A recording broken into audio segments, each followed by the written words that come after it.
보세요. 투자 설계 이해. 여기는요. 매우 중요하고 그렇지만 매우 상식적이어서 쉬운 분야입니다. 그러면은 저 김경진 강사 어렵다고 한 걸 내가 본 적이 없어. 그렇죠. 은행 FP 쉬워요. 어려운 부분이긴 해요. 저 부동산 가면요. 뭐 외울 게 너무 많아가지고 그거는 저는 개인적으로 너무 어려운데 여기까지죠. 쉬워요. 왜? 그 개념만 알면 되니까요. 투자 설계의 기본 개념. 여기서 어떤 거냐면요.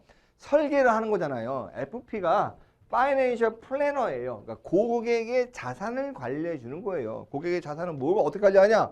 제가 돈 보관해 줄까요? 이런 게 아니라 고객님은 자산이 얼마큼 있으신데 어떤 목적으로 투자하시려고 그러나요? 그러면 고객님이 저는 이제 직장에 들어간 사회초년생이에요. 앞으로 30년 동안 직장 생활 할 거고 매년 그죠? 한 1,000만 원 정도를 제가 모아가지고 자산 운용해가지고 은퇴 자금을 마련하고 싶어요. 어떤 식으로 투자하고 어떤 식으로 자산 운용하는 게 좋을까요? 라고 은행 FP한테 물어보면 파이낸셜 플래너가 고객님의 성향은 이렇고 저렇고 해가지고 이렇게 하면은 돈을 고객님이 원하시는 목표를 달성할 가능성이 높습니다. 이렇게 해주는 거죠. 이게 바로 투자 설계예요. 쉽게 말하면 여러분들이 이제 파이낸셜 플래너라고 저는 파이낸셜 플래너가 굉장히 중요해요.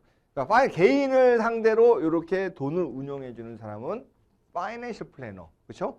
여러 사람들의 기업에서 돈을 운용해 주는 사람은 펀드 매니저. 그렇죠? 저는 파이낸셜 플래너가 그래도 펀드 매니저보다는 물론 누가 더 좋다 나쁘다 하는데 굉장히 어떻게 보면은 그렇죠? 좋아요. 왜냐면 펀드 매니저 같은 경우에는 펀드가 그냥 딱 있어요. 우리는 이런 펀드야. 가입할 사람은 가입해. 라는 거고 파이낸셜 플래너는 자신의 지식이나 이런 걸 응용해가지고 고객의 니즈, 위험 이런 것들을 다 분석한 다음에 고객이 원하는 수익률을 달성할 수 있도록 해주는 거죠. 근데 그런 고객이 워렌 버핏이야. 100조로 운영해줘야 돼. 이러면은 이게 엄청 큰 거죠. 그래서 파이낸셜 플래너는 저는 이제 개인 단위로 하는 거는 파이낸셜 플래너. 기업 단위로 하는 거는 이제 펀드 매니저. 저는 이제 파이낸셜 플래너가 펀드 매니저라고 생각합니다. 실제 이 내용들도 투자 설계 내용들도 펀드 매니저가 알아야 될 내용들 그대로 여기 있어요. 그래서 여러분들이 여기다가 펀드 매니저가 필요한 알파만 더 공부하시면 펀드 매니저의 역할을 충분히 하실 수 있는 그러한 기본 백그라운드하고 지식은 갖출 수 있다고 저는 생각합니다. 왜냐면 이 내용들이요. 공부해 보시면 알겠지만 제가 이제 CFA 자격이 있어요. CFA 보면 뭐 레벨 1, 2, 3 있잖아요. 레벨 3의 중요한 그렇죠? 레벨 3의 굉장히 중요한 토픽들입니다. 왜냐면 하여튼 보시면 됩니다. 쉬워요. 그러니까 투자 설계 하려면 기본적으로 고객의 목표 뭐예요? 파이낸셜 플래너가 그냥 돈 관리라는 게 어떤 뜻이에요? 포괄적으로 돈 관리지만 중요한 건 고객이 원하는 수익률을 달성하는 거예요. 그렇죠? 수익률에는 두 가지가 있어요. 하나는 수익률이라는 거를 어떻게 측정하는지 알아야 되고 수익은 위험이랑 그쵸 따로 갈 수가 없어요. 그죠? 동전의 양면 같은 게 수익과 위험인 거죠. 그러니까 수익이 나왔으면 위험이 나야 돼요. 근데 이거를 현대적인 재무관리에서는 측정을 해요. 객관적으로 정량적으로 측정하는데 어떻게 측정하냐? 그러니까 수익률을 일단은 측정해 보자. 여기서 보면 투자하고 저축 보시면 저축은 이런 거 시험이 안 나와요. 그래서 보시면 돼요. 그래도 현재 소비를 포기했어요. 왜? 미래 소비하려고. 화폐의 시간가치만큼 미래 소비를 얻는 것이다. 그래서 이자율이라는 거는 현재 돈과 현재 소비와 미래 소비의 교환 비율이다. 이게 이제 저축률, 이자율을 하는데요. 이게 경제학 공부하다 보면요. 이자율의 근본적인 원인을, 그쵸? 어떻게 보면은 이제 경제 이론으로 굉장히 증명해요. 그거 잠깐 요약한 거예요.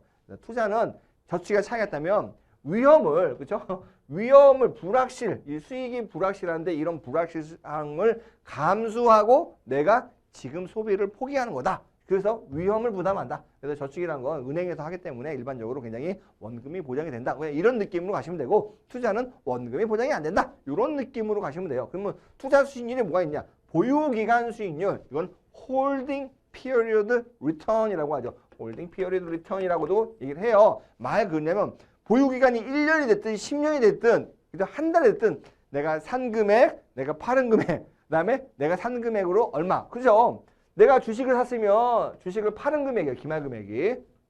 중간에 배당을 받아요. 주식을 산 금액, 기초의 투자 금액. 요게 보유기간 수익률이다. 보시면 1월 1일 날 삼성전자 주식 한 주를 10만 원에 매입했어요. 그다음에 내가 보유 기간 중에 10,000원의 배당금을 수령했어요.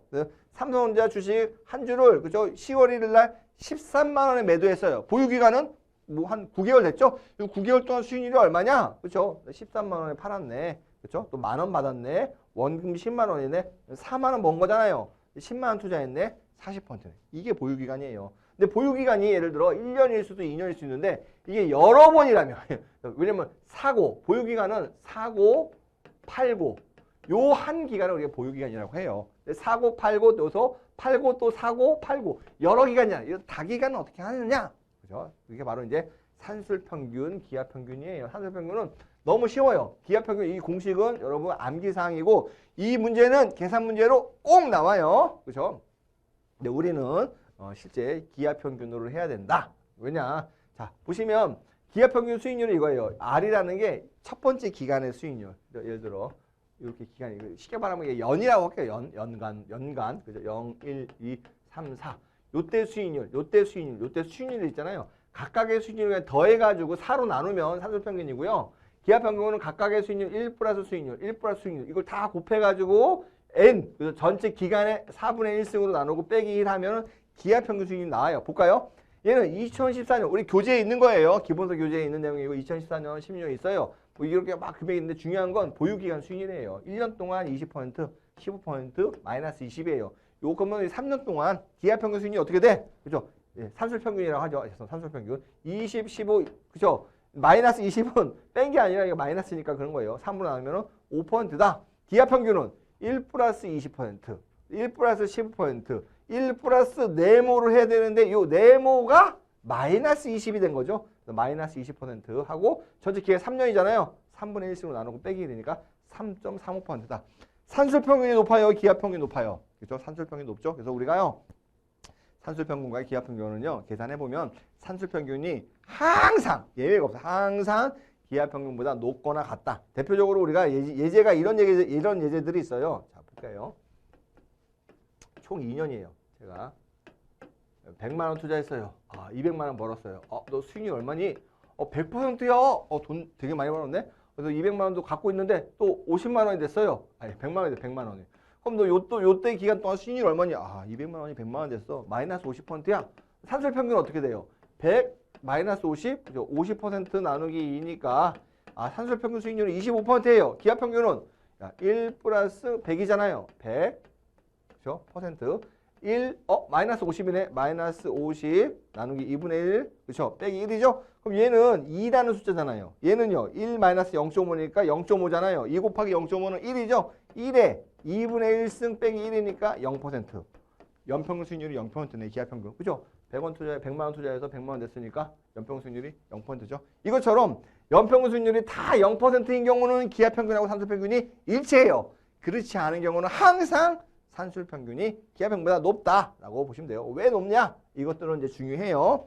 자, 항상 산술평균 수익률이 기하평균 수익률보다 크거나 같다. 두 번째, 기하평균 수익률은 복리로 재투자됨을 가정한다. 산술평균은 단순 수익률의 평균이다. 네, 산술평균은 역사적 수익률의 평균으로 미래 수익률을 예측할 때는 쓴다. 이 정도만 보시면 될 것 같아요.